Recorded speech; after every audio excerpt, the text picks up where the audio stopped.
Assalamualaikum warahmatullahi wabarakatuh.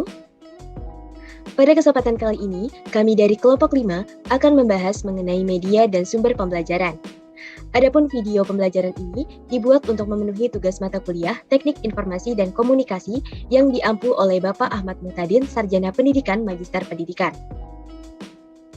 Perkenalkan, nama saya Siti Halimatus Sa'diyah dengan NIM 2005046007 dan rekan-rekan saya yang lain yaitu Dira Salsabila dengan NIM 2005046004, kemudian ada Fania Cahyaning Wulan dengan NIM 2005046005, lalu ada Putri Rahmawati dengan NIM 2005046018 dan ada Agung Budi Pramana dengan NIM 2005046030.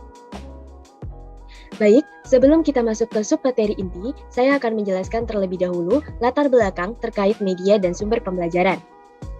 Media pembelajaran merupakan sebuah sarana pembelajaran yang digunakan oleh seseorang dengan menggunakan alat yang dibuat untuk memudahkan dalam penyampaian materi ketika mengajar. Media yang dimanfaatkan ini memiliki posisi sebagai alat bantu guru dalam proses mengajar, misalnya seperti slide, foto, grafik, film, maupun pembelajaran yang menggunakan komputer yang berguna untuk menangkap, memproses, dan menyusun kembali informasi visual dan verbal. Nah, sebagai alat bantu dalam mengajar, media ini diharapkan dapat memberikan pengalaman yang konkret, motivasi belajar, dan mempertinggi daya serap serta retensi belajar siswa. Nah, permasalahan yang sering muncul saat ini adalah kurangnya kreativitas guru. Selain itu, penggunaan metode yang monoton akan berdampak terhadap berkurangnya perhatian siswa terhadap mata pelajaran itu sendiri. Media yang berbasis informasi teknologi atau IT pada umumnya selalu menawarkan sesuatu yang menarik. Hal ini juga didukung dengan adanya informasi bahwa kurikulum terbaru menggunakan sistem pembelajaran saintifik yang mengacu pada IT. Nah, sehubungan dengan hal tersebut, maka peran media berbasis IT itu menjadi sangat penting. Nah, berdasarkan latar belakang tersebut, maka dapat dibuat rumusan masalah sebagai berikut. Yang pertama, apa pengertian media pembelajaran dan sumber pembelajaran? Yang kedua, apa manfaat media pembelajaran dan sumber pembelajaran? Yang ketiga, apa saja jenis media dan sumber pembelajaran? Yang keempat, bagaimana peran teknologi dalam media pembelajaran? Yang kelima, apa kelebihan dan kekurangan menggunakan media dalam pembelajaran matematika berbasis TIK? Nah, dari rumusan masalah ini, maka tujuannya yang pertama adalah untuk mengetahui pengertian media pembelajaran dan sumber pembelajaran, yang kedua untuk mengetahui manfaat media pembelajaran dan sumber pembelajaran, yang ketiga untuk mengetahui jenis media dan sumber pembelajaran, yang keempat untuk mengetahui peran teknologi dalam media pembelajaran, dan yang kelima untuk mengetahui kelebihan dan kekurangan menggunakan media dalam pembelajaran matematika berbasis TIK. Nah, selanjutnya, untuk submateri yang pertama adalah mengenai pengertian dari media pembelajaran. Kata media berasal dari bahasa Latin dan merupakan bentuk jamak dari kata medium, yang secara harfiah berarti perantara atau pengantar pesan, dari pengirim ke penerima pesan. Dalam pembelajaran, pesan yang disalurkan melalui media ialah isi pelajaran yang disampaikan kepada siswa.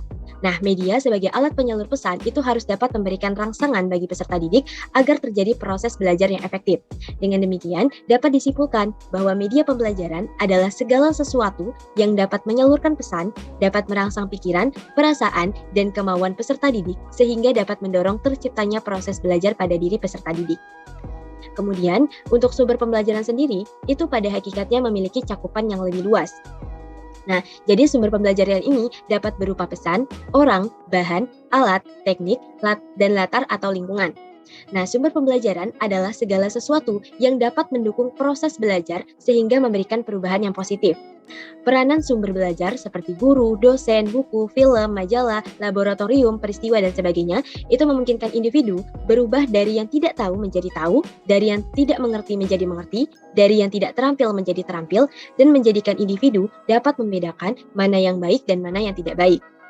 Oleh karena itu, segala apa yang bisa mendatangkan manfaat atau mendukung dan menunjang individu untuk berubah ke arah yang lebih positif, dinamis, dan menuju perkembangan, itu dapat disebut sebagai sumber pembelajaran. Jadi, sumber pembelajaran adalah segala sesuatu yang dapat digunakan oleh siswa untuk mempelajari suatu hal. Baik, materi selanjutnya yaitu manfaat media dan sumber pembelajaran. Yang pertama, ada manfaat media pembelajaran. Keberhasilan menggunakan media pembelajaran dalam proses pembelajaran untuk meningkatkan hasil belajar bergantung pada 3 hal. Yang pertama, isi pesan. Yang kedua, cara menjelaskan pesan.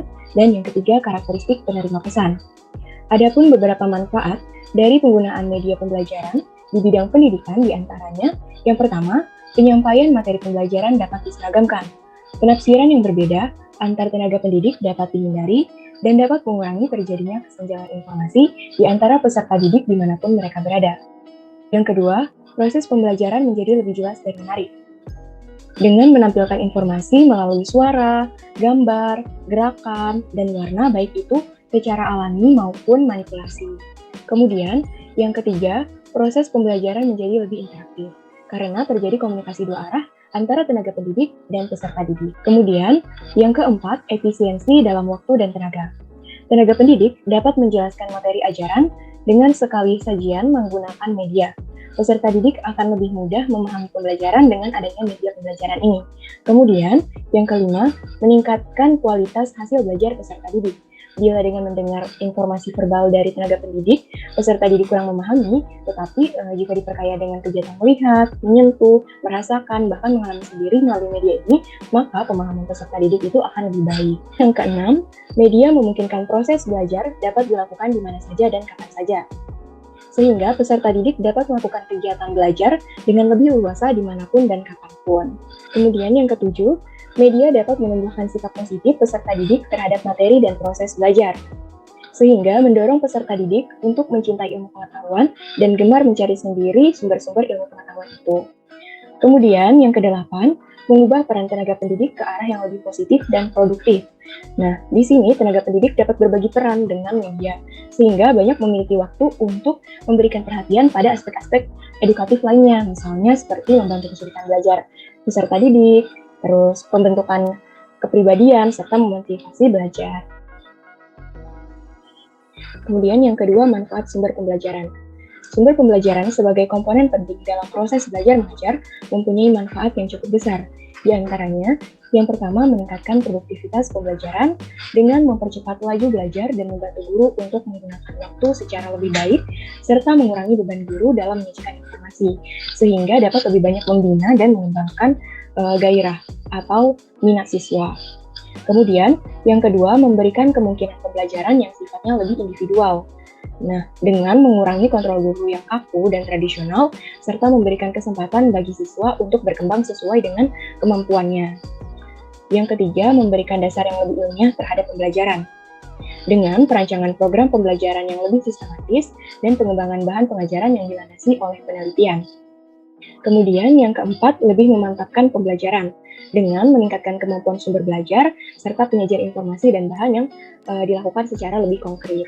Kemudian, kelima, memungkinkan belajar secara seketika, yaitu mengurangi kesenjangan antara pembelajaran yang bersifat verbal dan abstrak dengan realitas yang sifatnya konkret, serta memberikan pengetahuan yang sifatnya langsung. Kemudian yang keenam, memungkinkan penyajian pembelajaran yang lebih luas, dengan menyajikan informasi yang mampu menembus batas geografis. Materi selanjutnya yaitu media pembelajaran matematika berbasis teknologi informasi dan komunikasi atau biasa kita kenal dengan TIK.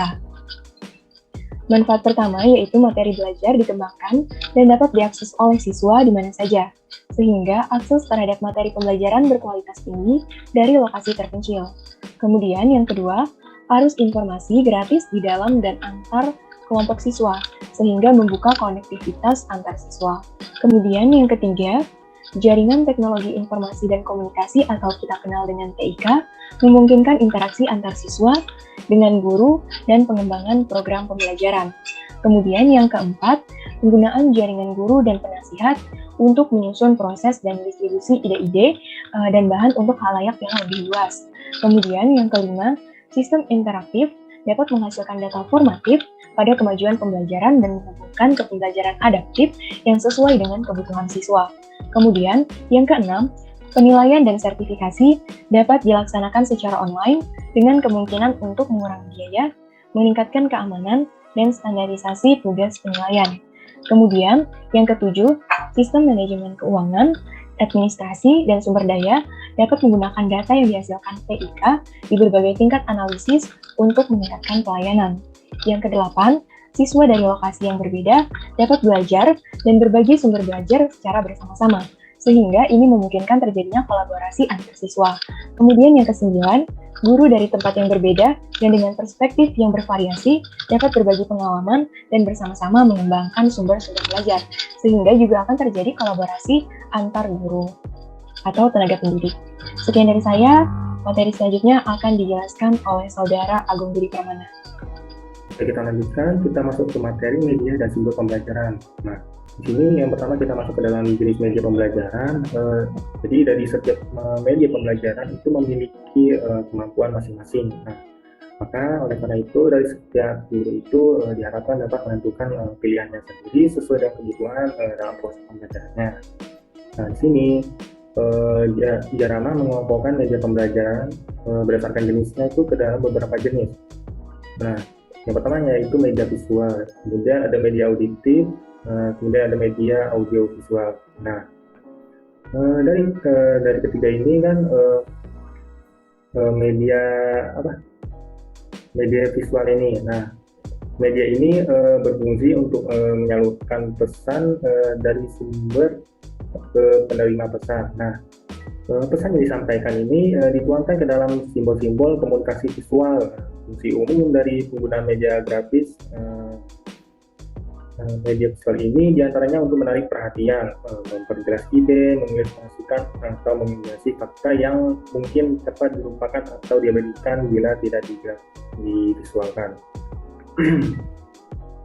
Kemudian untuk contoh-contoh dari media visual ini sederhananya sering kita temukan seperti gambar, sketsa, diagram, bagan, dan grafik.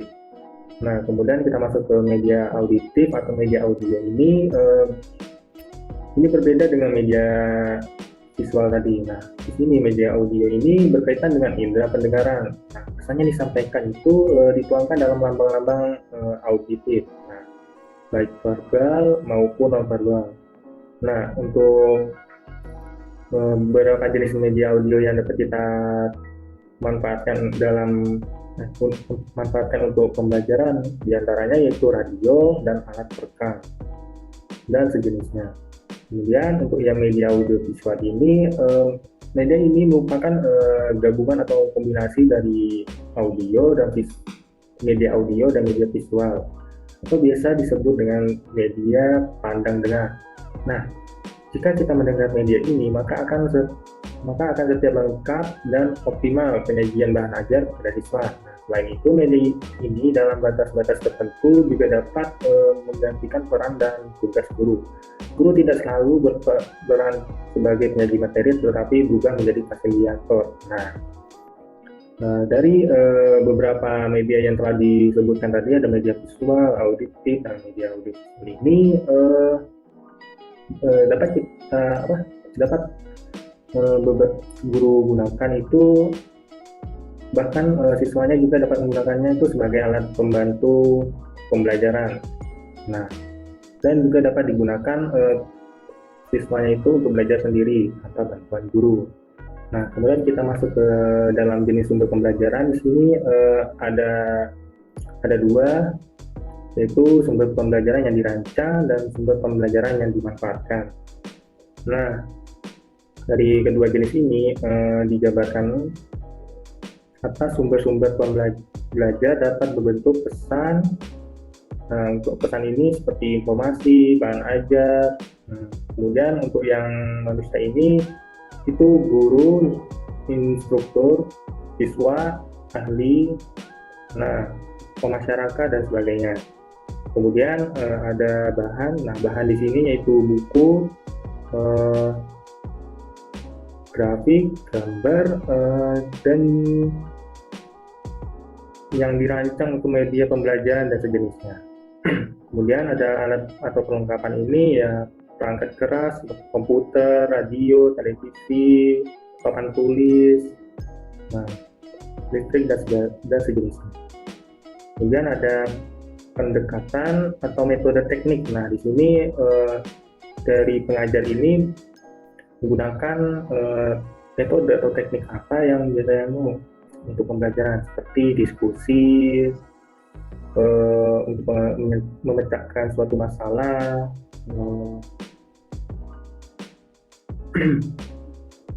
seminar, atau bisa juga dalam permainan dan sejenisnya. Kemudian untuk lingkungannya ini seperti ruang kelas, studio, perpustakaan, taman, dan sebagainya. Nah, dari beberapa hal yang tadi itu, dalam memilih sumber belajar ini guru harus memperhatikan nilai ekonomis, praktis, mudah, fleksibel, dan sesuai dengan tujuan. Ya. Kemudian poin keempat ada peran teknologi dalam media pembelajaran. Nah, sudah kita ketahui bahwa teknologi masa lalu dengan sekarang pasti sudah sangat jauh berbeda.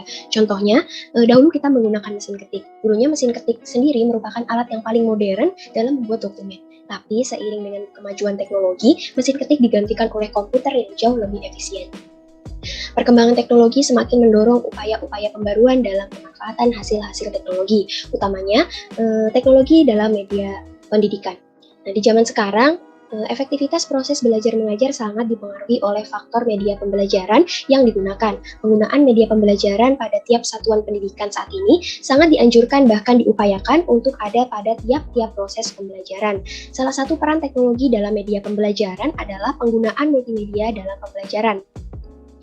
Multimedia dalam pembelajaran dapat menyajikan informasi dalam kemasan yang lebih menarik, menyenangkan, mudah dimengerti, dan jelas. Dalam pembelajaran, penggunaan multimedia dapat digunakan dalam berbagai bentuk pembelajaran, yaitu multimedia presentasi, program multimedia interaktif, sarana simulasi, dan video pembelajaran. Selain itu, penggunaan internet juga sudah marak digunakan karena dengan internet, maka kita dapat terhubung antara komputer yang satu dengan komputer yang lain.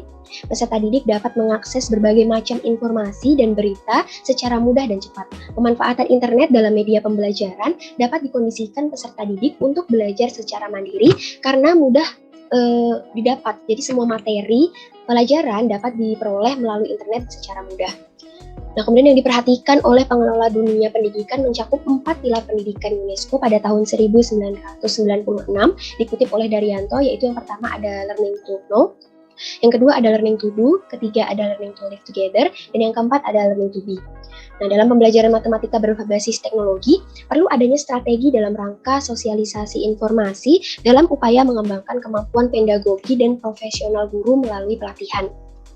Hal ini sejalan dengan era revolusi industri yaitu 4.0 dan 5.0 yang mengedepankan teknologi dalam setiap lini kehidupan, tidak terkecuali dalam bidang pendidikan itu sendiri.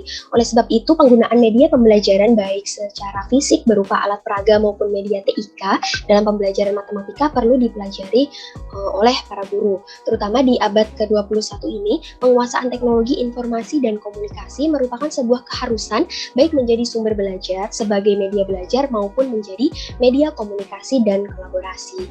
Kemudian pada kurikulum 2013, TIK tidak lagi menjadi mata pelajaran terpisah, melainkan terintegrasi dalam setiap mata pelajaran, sehingga setiap pendidik mau tidak mau harus menguasai TIK terutama dalam rangka mendukung proses pembelajaran. Dengan kata lain, kompetensi pemanfaatan TIK menjadi salah satu kompetensi wajib yang harus dikuasai oleh setiap pendidik. Selama ini, media yang paling sering digunakan dalam pembelajaran di kelas adalah papan tulis, buku cetak, dan gambar model atau alat peraga. Namun, media seperti aplikasi-aplikasi komputer masih jarang digunakan walaupun dari beberapa aplikasi tersebut sudah tidak asing lagi. Ada beberapa program atau aplikasi komputer yang dapat dipergunakan sebagai media pembelajaran, utamanya dalam pembelajaran matematika. Salah satunya adalah aplikasi GeoGebra. Menurut Dikovic pada tahun 2009, cara baru pada teknologi dan proses belajar melalui GeoGebra atau Geometry and Algebra dapat diterapkan secara khusus dalam perkembangan masa depan e-learning untuk Fakultas Matematika secara kreatif dan inovatif.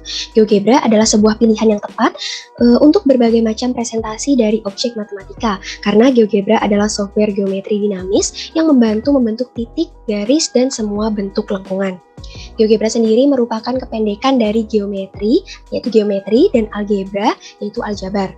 Meski dari sisi nama hanya merujuk geometri dan aljabar, aplikasi ini tidak hanya mendukung untuk kedua topik tersebut, tetapi juga mendukung banyak topik matematika di luar keduanya. GeoGebra pertama kali dikembangkan oleh Markus Hohenwarter di Austria dan dirilis sebagai perangkat lunak open source sehingga dapat dimanfaatkan secara gratis dan bebas untuk dikembangkan. Nah, menurut Hohenwarter dan Fuchs dalam Fitriasari tahun 2017, GeoGebra sangat bermanfaat sebagai media pembelajaran matematika dengan beragam aktivitas. Yang pertama, sebagai media demonstrasi dan visualisasi. Dalam hal ini, pembelajaran yang bersifat tradisional, guru memanfaatkan GeoGebra untuk mendemonstrasikan dan memvisualisasikan konsep-konsep matematika tertentu. Kemudian yang kedua, sebagai alat bantu konstruksi. Nah, GeoGebra digunakan untuk memvisualisasikan konstruksi konsep matematika tertentu, misalnya mengkonstruksi lingkaran. Kemudian yang ketiga, sebagai alat bantu proses penemuan, yaitu dalam hal ini GeoGebra digunakan sebagai alat bantu bagi siswa untuk menemukan suatu konsep matematis, misalnya tempat kedudukan titik-titik.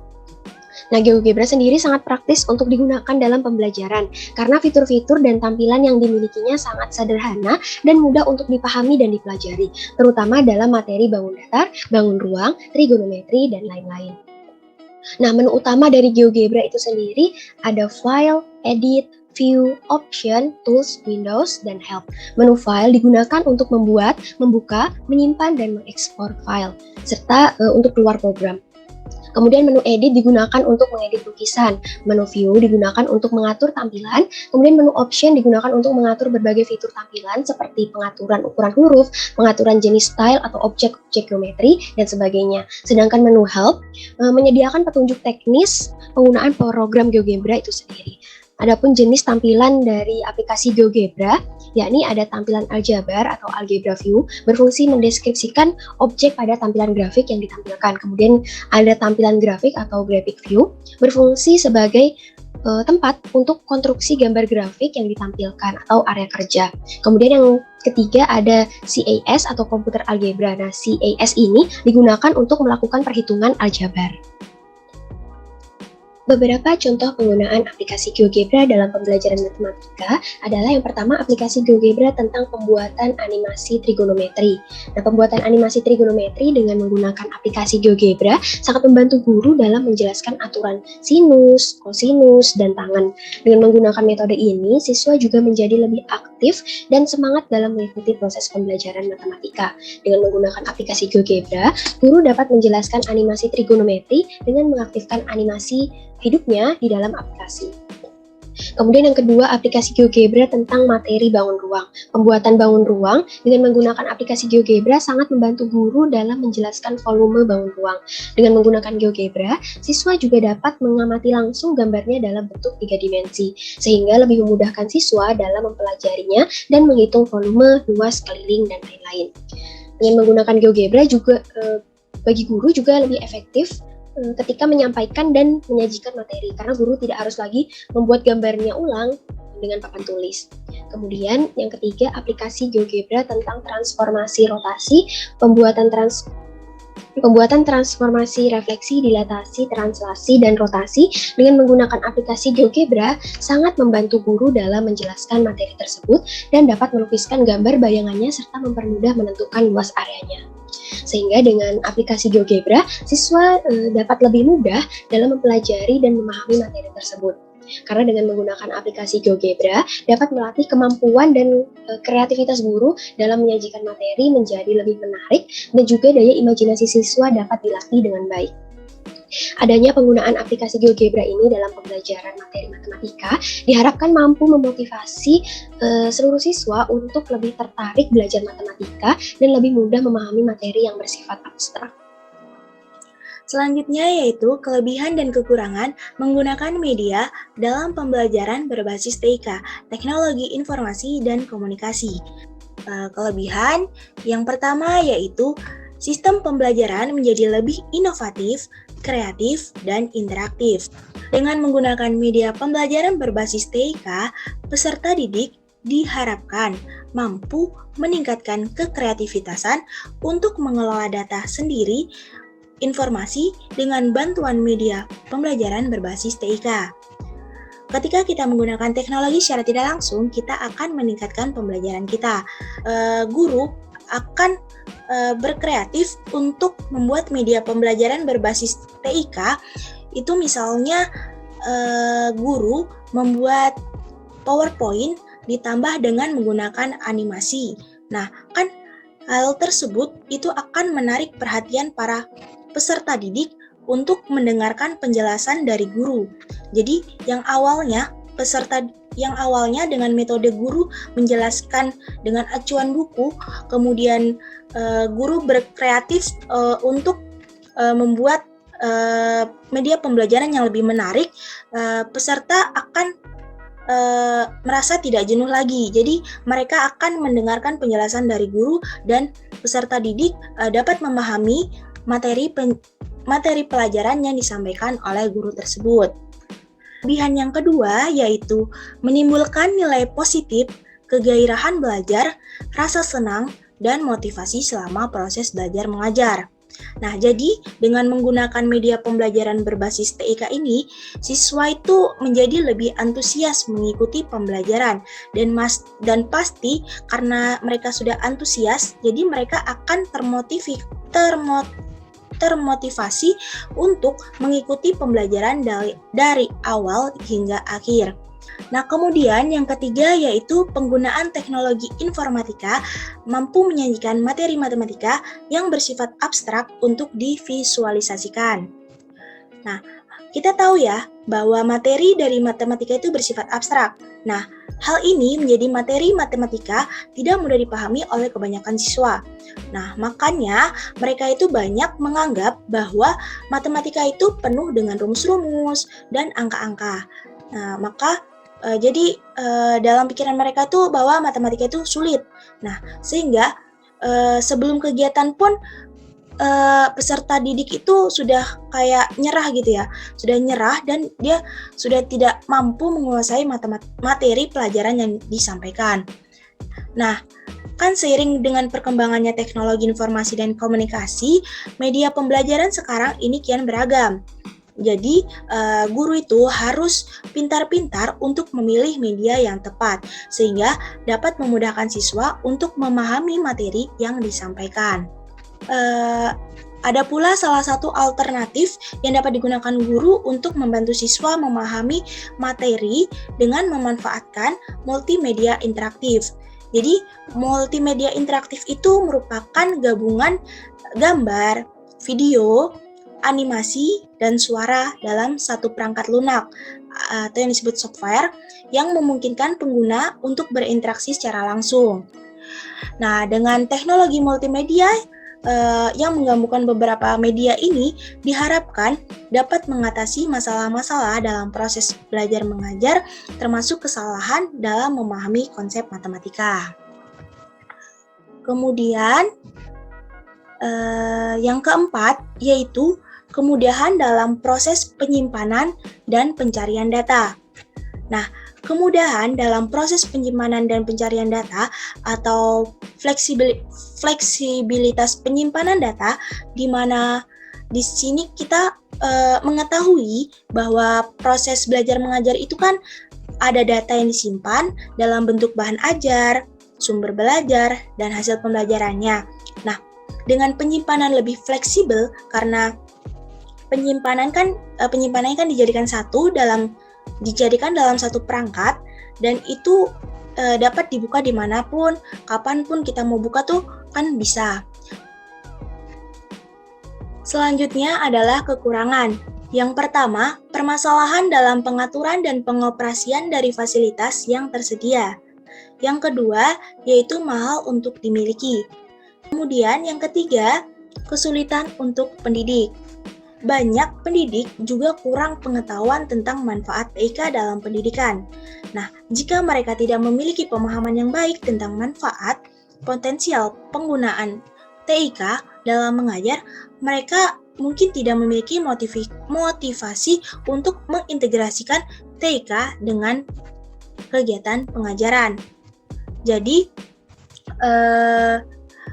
pendidik itu butuh kemampuan tambahan untuk mengembangkannya.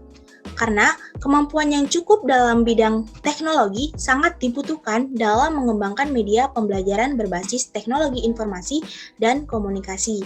Nah, dengan kata lain, jadi pendidik itu harus memiliki keahlian dan pemahaman yang cukup dalam menciptakan atau mengembangkan media pembelajaran berbasis TIK tersebut. Kemudian yang terakhir yaitu penyalahgunaan dan penyimpangan pemanfaatan teknologi. Nah, bagi peserta didik, kan suatu yang menarik bagi dirinya itu adalah prioritas utama. Seperti halnya pemanfaatan teknologi yang kita lihat banyak sekali, salah satunya itu adalah game online. Nah, bagi peserta didik, mereka itu menganggap bahwa game online itu menarik dan menghibur mereka. Jadi, ketika mereka sudah bermain, sudah asik bermain, jadi mereka lupa waktu dan mengabaikan kewajiban mereka. Jadi mereka mengabaikan kewajiban dan peranan mereka itu sebagai peserta didik yang harusnya menimba ilmu, malah asik bermain sampai lupa untuk belajar. Nah, kemudian kemajuan TIK itu juga akan semakin mempermudah terjadinya pelanggaran terhadap hak atas kekayaan intelektual, karena semakin mudahnya mengakses data menyebabkan orang yang bersifat plagiat akan melakukan kecurangan. Mungkin itulah penjelasan yang kelompok kami dapat sampaikan. Kurang lebihnya kami mohon maaf. Terima kasih. Wassalamualaikum warahmatullahi wabarakatuh.